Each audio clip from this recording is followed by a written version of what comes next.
Tonight at 8, Politics Now on BBC Two. This is Politics UK, I'm Helen Cadd.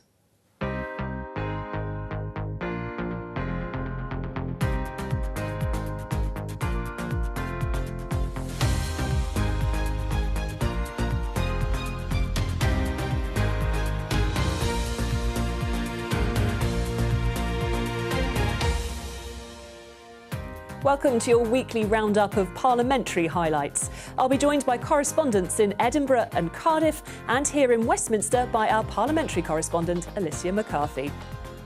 On the programme this week, the Prime Minister faces an uphill battle to push through his Rwanda legislation. The actions that we are taking, whilst novel, whilst very much pushing at the edge of the envelope, are within the framework of international law, and that is important. Hundreds of millions of pounds for a failing scheme that's only ever likely to cover a few hundred people. And there's criticism over the cost of the scheme. Don't you think it would be better for everybody if we just knew exactly what the costs of this are going to be? My duty of transparency needs to be balanced against my duty of confidentiality and the agreement with the government of Rwanda. A surprise resignation as Mark Drakeford steps down as First Minister of Wales. I said that if I were to be elected, I would aim to serve for 5 years. And exactly 5 years have passed. And it's the last Prime Minister's questions of the year. Christmas is a time of peace on earth and goodwill to all. Has anyone told the Tory party? Christmas is also a time for families, and under the Conservatives we do have a record number of them.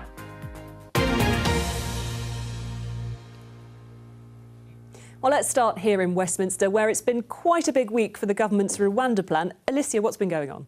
Yeah, it really has been quite a big week. And to get to grips with all of this, we have to go back to a ruling by the Supreme Court. Now, it said it was unlawful to send people who'd come to the UK on small boats to Rwanda because the fear was that they might be sent on back to their home country or somewhere else and they might risk persecution.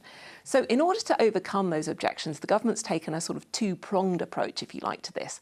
So first up, there is a beefed-up treaty with Rwanda, which has been signed by the Home Secretary, James Cleverly, and that's sort of aimed at beefing up and improving their system for dealing with these asylum applications. The second bit of it, and the bit that's happening here, is to put an emergency piece of legislation through the UK Parliament. Now, the legislation will say that ministers, immigration officials, judges, everybody else will have to treat Rwanda as a safe country, and that would mean that people could be deported there. But the problem with this is that to do that, it would have to overcome and overrule bits of UK Human Rights Act and also some other international rules and regulations. And that's caused some real divisions in the Conservative Party because there are two factions, broadly speaking. There's the One Nation group of Conservatives who are very worried about anything that pushes at the edges of what we've signed up to under these international rules and regulations. And then there's another group of MPs who think that actually even this legislation doesn't go far enough because it still allows, albeit in limited circumstances, for people to appeal, to go to the courts and say, I should not be deported to Rwanda. So the government really had a fight on its hands, and there was a lot of speculation about how this vote would go and whether it would win and who would vote for it and who might abstain. And so the Home Secretary began by saying to MPs, look, we're making progress on this. These are some of the things that we've already done. This government is stopping the boats. Arrivals are down by a third this year as illegal entries are on the rise elsewhere in Europe. Indeed, small boat arrivals are up by 80% in the Mediterranean. They are down by a third across the Channel. We have signed returns agreements and cooperation agreements with France, with Bulgaria, with Turkey, Italy, Georgia, and Ethiopia. We have sent back 22,000 illegal migrants, and the UK's arrangement with Albania proves that deterrents work. So I am confident, and indeed the conversations that I've had with the government's legal advisors reinforce my belief that the actions that we are taking, whilst novel, whilst very much pushing at the edge of the envelope, are within the framework of international law, and that is important. That is important. The third Tory Home Secretary sent to Rwanda in 2 years, the third bilateral agreement with Rwanda in 2 years, and now the third Tory law on asylum and Rwanda in 2 years. And they're about to write their fourth cheque to Rwanda. Turns out they set out a deep direct debit, hundreds of millions of pounds for a failing scheme that's only ever likely to cover a few hundred people. Less than 1% of those claiming asylum last year, for a failing scheme that's actually become a proxy for the deep civil wars in the Tory party, this carousel of Conservative chaos. We've got the European Research Group, the Northern Research Group, the New Conservatives, the Old Conservatives, the One Nation Group, the implausibly named Conservative Growth Group, and if you thought that was an oxymoron, we've also got the Conservatives' Common Sense Group too. I mean, seriously, so many fighting factions, but all with one thing in common: they don't believe in this bill. Those seeking to frustrate their removal from our country will stop at nothing. The small boat chasing law firms and legal representatives will help them to find each and every way. Give them an inch, they'll take a mile. It is a matter of sovereignty for our country that ministers acting on the instructions of Parliament do not allow those flights to be delayed. It is a pathetic excuse for a policy, a foghorn signalling to the far right. It's too weak for some of the Home Secretary's colleagues, too harsh for a few exceptional others. For all the talk of full-fat versus semi-skimmed, it's more akin to milk which has gone stagnant and sour, utterly repellent to decent people, and best to be binned altogether for everybody's safety. After a good deal of hesitation, I shall support this bill tonight, but it's a hesitation that has been real, because for me it goes as close to the wind as one can constitutionally do. The idea that someone who is not deterred by a dangerous journey in a dinghy across the most crowded sea lane in the world will be deterred by this flimsy piece of nonsense is just laughable. Second, it will lead to protracted and expensive chaos because it sails, as he says, so close to the wind legally that it will inevitably lead to legal challenges. At the moment, there are numerous deficiencies that have been identified in the report of the so-called Star Chamber that will, I believe, render this bill inoperable and ineffective. And the last thing we want to do as a House is to expend a lot of time and a lot of agony over putting in place a bill that doesn't result in the flights to Rwanda and the deterrence that we need to illegal migrants. The outsourcing of our human rights obligations to a third country is downright immoral. And to immorality we can also add absurdity, Mr. Deputy Speaker.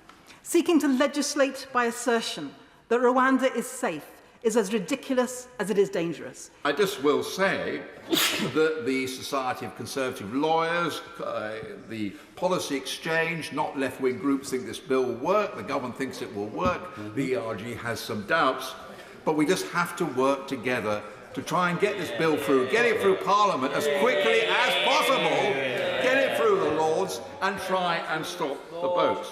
This is just red meat for a common sense group with no common sense, a research group that does no research, and a star chamber that has no stars. This bill is for them and for no one else. Well, the cost of this plan has also come under scrutiny this week, hasn't it? And the Home Office's top civil servant, Sir Matthew Rycroft, was given a bit of a tough time. What was that about?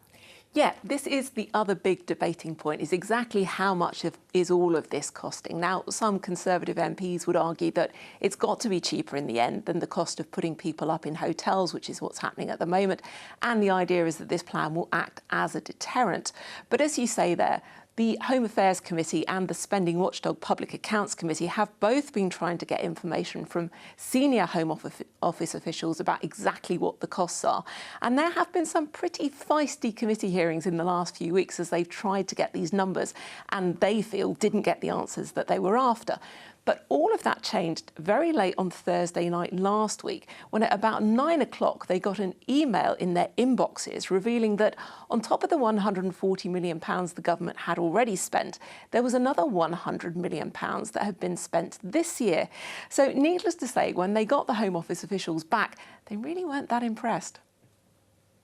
Last week you appeared in front of us and I asked questions about the money being spent on Rwanda, and you weren't willing to be forthcoming about amounts of money, and yet on Thursday we received this letter sent to our inboxes at 9:16 p.m, published by you on your website at 9:45 p.m, and what has transpired in between is that there was also publication about the information by certain journalists between those two, within that half hour. What changed between last Monday and Thursday night? So the big thing that changed between Monday and Thursday night happened on Thursday morning, which was that when we heard that someone in Rwanda had informed the International Monetary Fund of the £100 million payment from April, and that had found its way into a footnote of an IMF board paper, which had been sent round all IMF delegations. So at that point, it was clear to me that this information was in the public domain, and I wanted you to hear about that from me. It is still unclear to me why you could not reveal that the £100 million of a previously agreed programme was allocated to this project in April. That is, many months, 7 months ago, and yet you tell us we have to wait till basically next July to know that number. Why was the secrecy? Why the secrecy around this figure on a government flagship programme? We have reached an agreement with the government of Rwanda that this is commercially sensitive information, and that the right way to announce it is exactly in line with all other government spending, which is annually in the annual reports and accounts. Why did you publish the letter on the Home Office website at 10:15 on Thursday evening? Well, we published it on the website because that's what happens, I think, as a normal course of events. And whether it happened later that night or the following morning. I'm really surprised, as a permanent secretary, you don't seem to know the basics of how the system works. I know how the system works. I respect the system. I'm Well, here Sir to Matthew. give evidence to the PAC and the Home Affairs Select Committee. I always prioritise doing that. It's absolutely crucial to me that the Home Office has a strong relationship with the two committees, and that is what I'm here to pursue. Right. Well, Sir Matthew, the Home Office doesn't have a strong relationship with the Home Affairs Select Committee. I think you're kidding yourself if that's correct, if you think that. We didn't have openness from you, frankly. We didn't have accountability because we didn't have details of the figures. I think there are interesting issues about integrity, and transparency clearly was not there. Do you really feel that you have adhered to managing public money as an accounting officer? Yes, I do. And the reason that I do is that the people in the British government system in charge of managing public money are our Treasury colleagues, and I've kept in lockstep with them every single step of the way. Just go through then. So we've got 50 million you've identified for next year to be paid. Yep. What about the years after that? 25-6. So there is a fourth year and a fifth year cost, which then? I'm not at liberty to disclose, but when the time comes, that will be disclosed as well, along with the per person cost, which are the other type of money, which are important part of the agreement. At the moment. But don't you think it would be better for everybody if we just knew exactly what the costs of this are going to be? Wouldn't it just be easier in terms of accountability, so we all can see exactly what is being spent on this memorandum? As I have said before, my duty of transparency needs to be balanced against my duty of confidentiality and the agreement with the government of Rwanda, and I need to manage that balance of the public interest in the best possible way. Thanks, Alicia. More from you shortly. But let's go now to Holyrood and speak to Jenny Davidson. Jenny, there's been a lot of focus on education this week, hasn't there? That's right. It's been one of the key issues of this week, with a statement from the Education Secretary and also a debate brought by the Scottish Conservatives. Now, that follows on from 4 different reports being published over the last couple of weeks on different aspects of education. We've had one on behaviour, one with general school stats like teacher numbers, and a couple of different reports on attainment. Now, the Scottish only attainment figures, which are based on teacher assessment assessment of literacy and numeracy at key stages of the Curriculum for Excellence, they were quite positive and show a return to something like pre-pandemic levels. The PISA figures, which are an international survey of 15-year-olds in reading, maths and science, were a bit less positive, and they suggest Scotland is slipping down the international rankings. The scores have fallen since the last report in 2018 and are lower than the OECD average in maths and science. The drop from 2018 was 18 points in maths, 11 points in reading and 7 points in science. As Professor Lindsay Patterson of Edinburgh University put it, a change of 20 points is approximately equivalent to 1 year of mid-secondary schooling. So these falls correspond to nearly a year in mathematics, over 6 months in reading and a term in science. Both the First Minister and I have accepted that the PISA results are not good enough. But there is an assertion in the motion that Scotland's positions in mathematics and science have dropped below the OECD average. Presiding Officer, that is not accurate. Scotland's PISA results remained, based on the 2022 survey results, similar to the OECD average for both maths and science. For reading, Scotland actually performs above the OECD average. Now, I accept that since the last round of PISA, Scotland has seen a reduction in PISA scores, and we need to see improvements. But let us be accurate about what PISA is actually telling us and what it is not telling us. Surely what PISA is telling us is not that in the last few years Scotland has somehow flatlined. It's saying that over a considerable period there has been a significant decline, long-term decline, under this SNP government. Cabinet Secretary. I thank the member for his intervention. What I'm reiterating, and what I have stated previously, is that our results remain, based on the 2022 survey results, similar to the OECD average in maths and science. Now, the Education Secretary said in her statement earlier in the week that she wasn't satisfied with average and she was committed to improvement. And she made a couple of announcements, including that there'll be a revision of the maths curriculum beginning next year, and also that she'd support head teachers who want to ban mobile phones from the classroom. And there's been a disagreement between the UK and Scottish governments over Scottish government meetings with foreign leaders. The UK government has threatened to withdraw its support. What's gone on? Well, this is an escalation, really, of some existing tensions over foreign affairs between the UK and Scottish governments.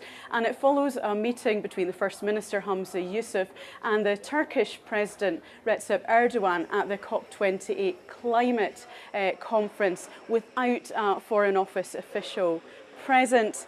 Now, Foreign Secretary David Cameron has now threatened to withdraw UK government support for any future Scottish government meetings abroad if there are any more of what he considers to be breaches of protocol. And this was something that the Scottish Conservatives put to the Scottish Government's Constitution Secretary earlier this week. While Scottish ministers clearly have a role to play in promoting Scotland abroad, that should never infringe on the devolution settlement, which of course reserves foreign affairs to the UK government. And by meeting with President Erdogan, of all people, to discuss foreign policy, namely the situation in the Middle East, the First Minister acted against both the spirit and letter of an established protocol that requires FCDO official attendance and is crucially a requirement that applies equally to UK ministers as it does to Scottish ministers. So can I ask him this? Given that his government's own annual report highlighted a number of good examples of joint international working by officials from Scotland's two governments, where FCDO support has been critical, will he now give a firm commitment that all future Scottish Government meetings with overseas officials will have a representative from the Foreign Office present? Donald Cameron has brought up the letter of the law. And the Scotland Act states very clearly, so let me quote again to the Chamber what it says. The reservation of international relations does not have the effect of precluding the Scottish ministers and officials from communicating with other countries, regions or international or European institutions, so long as the representatives of the Scottish Parliament or the Scottish ministers do not purport to speak to for the United Kingdom or to reach agreements which commit the UK. Now, Humza Yousaf has described that threat by David Cameron of withdrawing support for overseas meetings as petty and misguided. He defended the meeting with the Turkish president as just a brush-by, and also said there wasn't a Foreign Office official present because the Foreign Office official had decided not to spend the whole day with the Scottish Government delegation.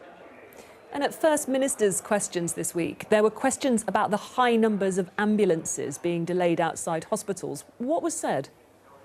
Well, this relates to figures that came out this week showing that in the first week of December, around 1 in 10 ambulances were waiting nearly 2 hours outside hospitals because of a lack of space in A&E. This was raised by Scottish Conservative leader Douglas Ross at First Minister's Questions, where the Deputy First Minister, Shona Robertson, was standing in for Humza Yousaf.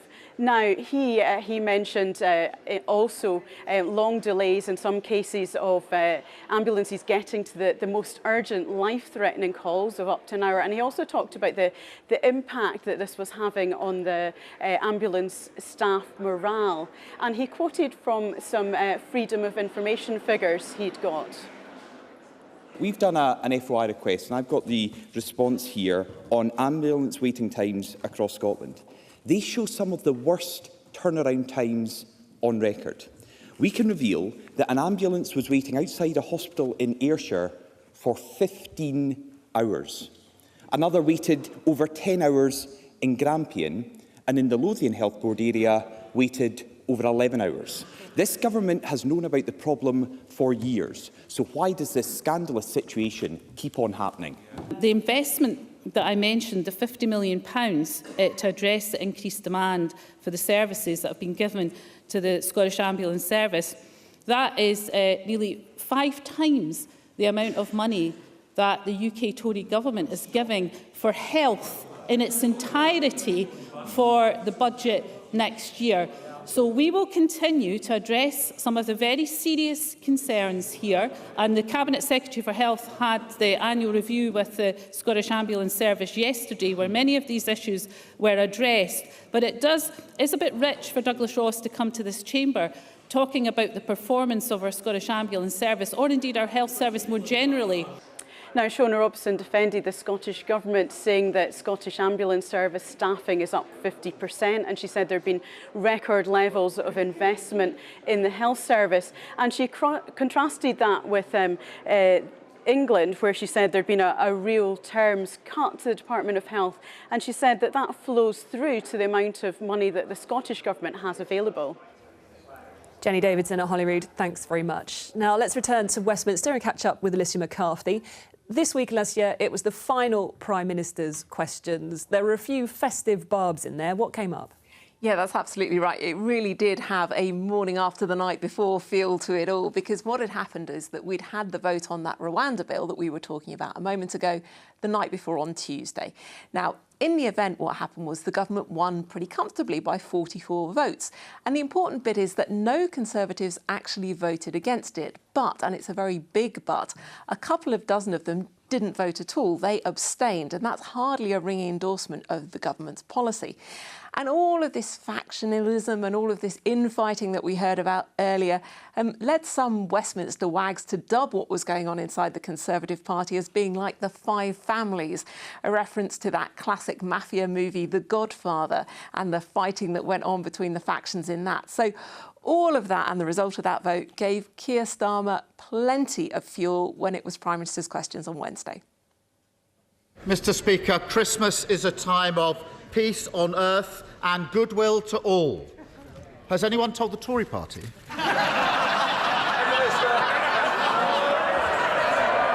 At the beginning of the year, I set out some priorities that this government would deliver for the British people. And over the course of this year, we have, Mr. Speaker. Inflation halved, Mr. Speaker. The economy growing, debt falling. Action on the longest waiters, the boats down by a third, and crucially, as we heard from Honourable Friend, tax cuts coming to help working families in the new year. Speaker, they've obviously found the donkey for their nativity. The search of 3 wise men may take a little longer. But while they fight amongst themselves, there's a country out here that isn't being governed. where more than 100,000 people are paying hundreds more a month on their mortgages, energy bills going back up in January, the economy shrinking again, NHS waiting lists an all-time high. Doesn't he think the government would be better off fixing the messes they've already made rather than scrambling to create new ones? Mr. Speaker, he talks about governing and spent the first two questions talking about political tittle-tattle, Mr. Speaker. What a joke!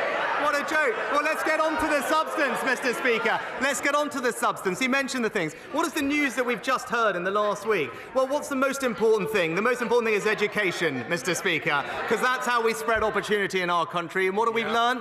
Where are the schools performing best in the United Kingdom? In England, Mr. Speaker, thanks to the reforms of this Conservative government, rising up the league tables, giving our kids the start they need. And where are they plummeting down? In Labour-run Wales.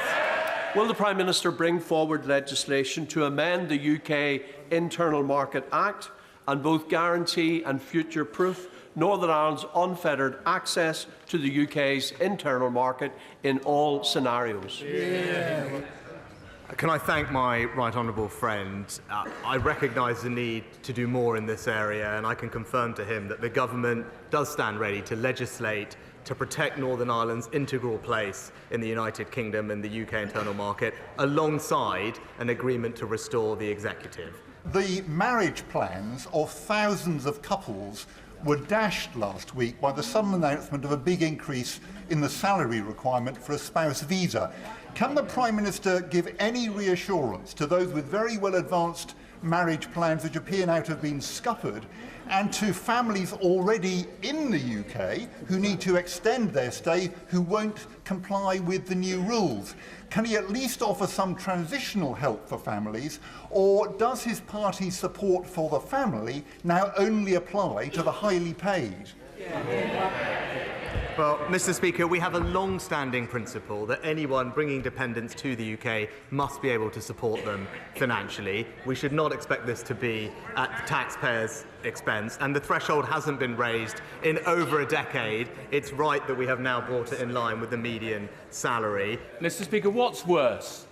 Losing your WhatsApp messages as a tech bro, losing £11.8 billion to fraud as Chancellor, presiding over the biggest fall in living standards in our history, or desperately clinging on to power when you become even more unpopular than Boris Johnson? What matters to me is delivering for the British people, and that's exactly what we're doing. A usual boisterous PMQs then, but there were a couple of questions about the Israel-Gaza conflict. What was raised? Yeah, moving on to something altogether more serious. The current conflict began when Hamas launched an attack on Israel and took around 200 people hostage. Now, in the Commons, the concerns here have ranged over recent weeks, beginning with condemnation of Hamas, then a lot of concern about the humanitarian situation in Gaza. And in recent days, MPs have been more turning their attention to what's going on with the diplomatic efforts to try to bring this conflict to an end. So the fate of those caught up in all of this is never really very far away from MPs' minds. And those concerns were raised by a couple of MPs at Prime Minister's questions. Can the Prime Minister please share his Christmas message for children being bombed in Gaza this winter? Prime Minister. Well, Mr. Speaker, nobody wants to see this conflict go on for a moment longer than necessary. We urgently need more humanitarian pauses to get all the hostages out and to get life-saving aid into Gaza to alleviate the suffering of the Palestinian people. And we have been consistent that we support what is a sustainable ceasefire, which means Hamas must stop launching rockets into Israel and release all the hostages. Given the appalling reports of sexual violence committed by Hamas on the 7th of October and the risk that hostages could have this treatment inflicted on them as well, will he raise this issue in international fora so the international community demands strongly humanitarian access to hostages in Gaza?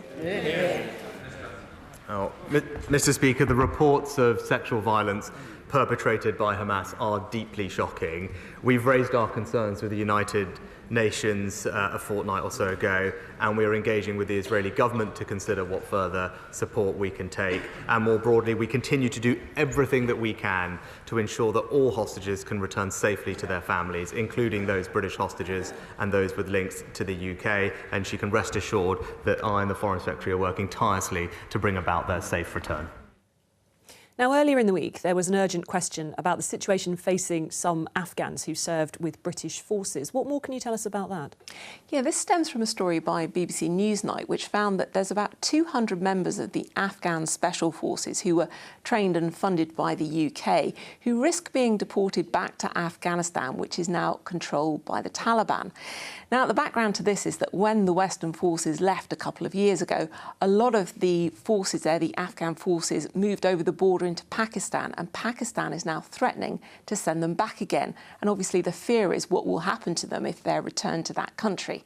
So there was a statement from the minister in the House of Commons, and James Heappey, who's the minister involved in this, actually served in Afghanistan himself. And he was saying that he felt sick that more of these people couldn't come to the UK, but he tried to explain to MPs why they didn't qualify under a relocation scheme that's known as the ARAP scheme. While we are acutely aware of the difficult circumstances in which many Afghans find themselves, not everyone will be eligible, even if they worked for the Afghanistan security forces. Many Afghans have worked in proximity to UK armed forces, but this may have been in service of the Afghan government in a nation-building capacity or through working directly with other nations. Since before the fall of Kabul to today, the government's treatment of Afghans who worked alongside British troops has been a shameful saga of failure. Ministers have failed to deal with the ballooning backlog of ARAP applications, broken housing promises, data breaches, Afghans stuck abroad in limbo, fearing for their lives. And today we've learnt from reports that former Afghan special forces that served alongside British troops are possibly facing deportation back to Afghanistan. Let's be clear, that means lives could be put at serious harm from the Taliban.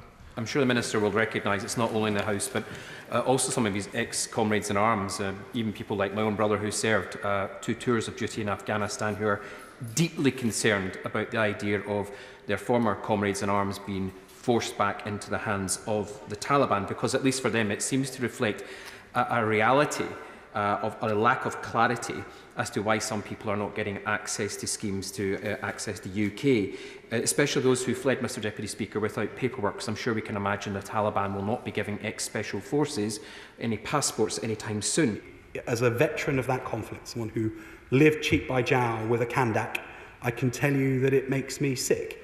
But it is the reality, and to make them all eligible would be give eligibility to hundreds of thousands of service people times 5 again to bring their dependents, and that is just simply not an endeavour that the UK can undertake. I've seen credible evidence of an individual who served with the Triples, who was rejected for the Arab scheme by the MOD, who was subsequently arrested by the Taliban, beaten and killed. Does the Minister know of any Triples who've died under similar circumstances? And if he does, what more can be done to prevent the loss of life of these heroes who we served alongside? There is undoubtedly a significant number of people who served in the Afghan National Security Forces, like the one that the Honourable Gentleman refers to in his question, who are in mortal danger as a consequence, having served in the Afghan Army, Air Force or Special Forces.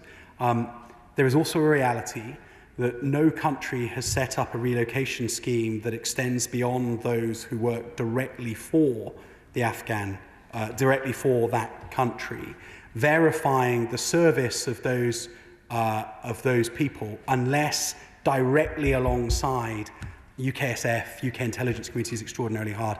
I'd like to sit down with the Honourable Gentleman, who I know is a great champion of this cause, to talk through the case that he knows of. There's no point pretending that there aren't many others, but there's also a reality about how hard it is to verify the service of those who just served in the unit rather than explicitly alongside UK personnel. Thanks, Alicia. More from you shortly. But in the Senedd this week, there was a surprise announcement by the First Minister, Mark Drakeford, that he would stand down by Easter.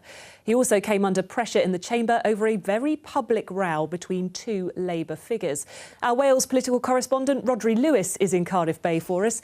And the timing of Mark Drakeford's announcement, Rodri, was that a shock? Yes, it was, Helen, because even though Mark Drakeford had said he would stand down as Welsh Labour leader and First Minister sometime during the next year, we'd not expected him to make this kind of announcement right at this very moment before Christmas. And as it was, we were summoned to an urgent and unexpected news conference here at the Senedd where he made his announcement. When I stood for the leadership of the Labour Party in Wales, I said that if I were to be elected, I would aim to serve for 5 years. And exactly 5 years have passed to the day since I was confirmed as First Minister in 2018. I know everyone will want to join me in wishing Mark Drakeford all the best as he moves on from his many, many years of devoted public service. Mark committed his life to public service and lives his values every day. Quietly and patiently, Mark has been a titan of Labour and Welsh politics, and we thank him for his service and wish him well. As a Senedd, it is business as usual. We had a First Minister answering First Minister's questions yesterday, and we will have the same First Minister answering questions when we reconvene in January. For now, then, let us thank Mark for his leadership of Welsh Government thus far, and that we await with interest his final months of activity in office in the new year. The Llawydd o Presiding Officer Elin Jones paying tribute there and noting, of course, that Mark Drakeford will still be First Minister for the next few months until about Easter, but also that according to the rules, the new First Minister, whoever that is, will have to be approved by the Senedd. Now, tell us more about this row between two Labour figures. Well, yes, it's a very complicated row and centres around a BBC Wales documentary which uncovered allegations of sexism and misogyny in the Welsh Rugby Union. Now, the Labour MP, Tonya Antoniazzi, said she'd contacted the Deputy Sports Minister, Dawn Bowden, before the programme was aired to raise her concerns. But in an interview with BBC Wales last week, Dawn Bowden said she hadn't been given details of complaints. Tonya Antoniazzi then accused the Minister of a cynical attempt to rewrite history and said she had been given details of the women who'd been affected. Now, in the Senedd, Mark Drakeford said Dawn Bowden had now asked him to launch an investigation into whether or not she'd broken the ministerial code. But the Conservative leader of the opposition, Andrew Davies, said there were serious questions to answer. The allegations levelled against the Deputy First Minister are serious by a colleague of hers in the Labour group, a Labour Party, should I say, and she was on the radio this morning making the point about how can you trust somebody who has let you down. Given that the conflict in the accounts of Tonya Antoniazzi and the Deputy Minister are today what they were almost a year and a half ago, and that there have been requests for action to be taken to get at the truth for many, many months, why on earth has it taken until now for this to be referred in this way? Well, Llywydd, I don't recognise what the leader of the Plaid Cymru has said at all. There were debates earlier on in the process. The Deputy Minister appeared in front of a Senedd committee and gave extensive evidence there. No calls were made by that inquiry for the actions that I've taken today. They happened today because there have been some fresh views expressed by the Member of Parliament for Gower, and having expressed those views, I've taken action. Now, that review will be led by a senior civil servant within the Welsh Government, but it's not clear how long it'll take to report back. Now, for her part, Tonya Antoniazzi said she welcomed the investigation and was looking forward to cooperating with it. And finally, there's a problem with the Christmas post. What's gone wrong? Yes, the Labour member for the Rhondda, Buffy Williams, outlined an issue with parcels, including one imagines Christmas parcels, apparently being prioritised over other mail. Last Christmas, residents in Rhondda were left receiving hospital appointments, letters, bills and new credit cards weeks too late due to our posties being told to prioritise parcels over mail. Unfortunately, over the last 2 weeks, we've seen this pattern beginning to emerge again. And it's our posties on the ground who are bearing the brunt of complaints, which isn't acceptable. It's completely wrong that the posties are bearing the brunt of some of these challenges. It's not their fault. They provide a service, a valuable service, and we know those challenges are at a system level. And, you know, whilst I said the Royal Mail and Postal Service aren't devolved, we are aware how the challenges that they're currently not meeting those delivery targets. Now, the Deputy Minister went on to say that she would raise the issue with Royal Mail bosses the next time she meets them. Rodri Lewis at the Senedd, many thanks. Well, welcome back to Alicia here in Westminster. So the COP28 climate summit, Alicia, that came to an end this week after a few late nights and a historic deal on fossil fuels. But the Lords, it seems, were a bit more concerned with the actions of a climate minister. Can you tell us a bit more about that? Yeah, that's right. So COP, this is the Conference of the parties being the countries that signed up to the initial UN climate plan. This was the 28th one, and this one was in Dubai. And so what had happened is that the Minister, Graham Stewart, had gone over there as part of the team representing the UK. But because of that Rwanda vote that we were talking about earlier and the collywobbles in the government as to whether they were going to win or not, he got called back to the UK to take part in that vote. Now, that's a round trip of some 6,000 and some odd miles, which, as you can imagine, was a cause of some derision. But back to the meat of the actual thing, what did they agree? Well, for the first time, there's an explicit agreement to transition away from coal, oil and gas. Now, as ever with these things, it's all in the language. Whilst a lot of people were very happy with that outcome, there was some concern from particularly, say, the smaller island nations and from some others who'd been pushing that this really didn't go quite far enough, because what they'd wanted was phasing out of fossil fuels, which would obviously be a somewhat stronger commitment. But over in the Lords, the Minister welcomed what had been agreed. This was an international agreement involving almost 200 countries. Is it perfect? Is it everything we would have wanted? No, but it certainly is a great achievement by our extremely hard-working negotiating team. Does the government now regret their decision to recall our climate change minister 6,831 miles to London, putting party before planet? As a nation, we were not adequately represented at this crucial point in these negotiations. Is the truth of the matter not that the Conservatives have prioritised their own local difficulties over crucial climate negotiations to tackle the climate emergency? I'm sorry, my Lord, that really was a nonsensical question. Graham Stewart is a Member of Parliament. He has duties to perform in Parliament. The negotiating team were in constant contact with him all of the time. He flew back out to COP last night. Our own Lord Bennion was there as well, occupying the UK chair, alongside the fantastic team of negotiators.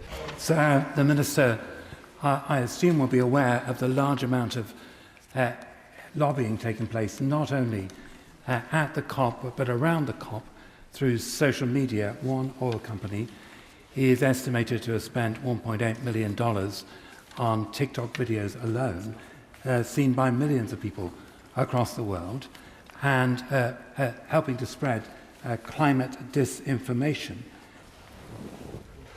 Well, I understand the point that the Right Reverend Prelate is making, but one person's disinformation is another person's free choice, free speech, and there's always robust demands, robust debate about all of these issues. There will continue to be robust political debate about it, and I think that's right in a democratic society. Can I ask the Minister if the government has any assessment of the cost in terms of CO2 used to travel to Dubai, or in terms of public money paid to facilitate the tens of thousands of pro-net zero lobbyists, NGOs and consultants who attended COP28? Well, on this issue of lobbying, there were tens of thousands of people were at COP representing a whole series of different shades of opinion. Of course, there are lobbyists from all sides, but it doesn't mean that you have to agree with the position that they are taking. You listen to the views, and there are lots of people having meetings around it, lobbying groupings, etc. But the negotiation is done by committed teams of officials who probably don't watch any of the TikTok videos that the Right Reverend Prelate was referring to. Thank you, Alicia. And that is the last Politics UK for this year. Politics Live will be back on Monday at 12:15 on BBC Two and iPlayer. Goodbye.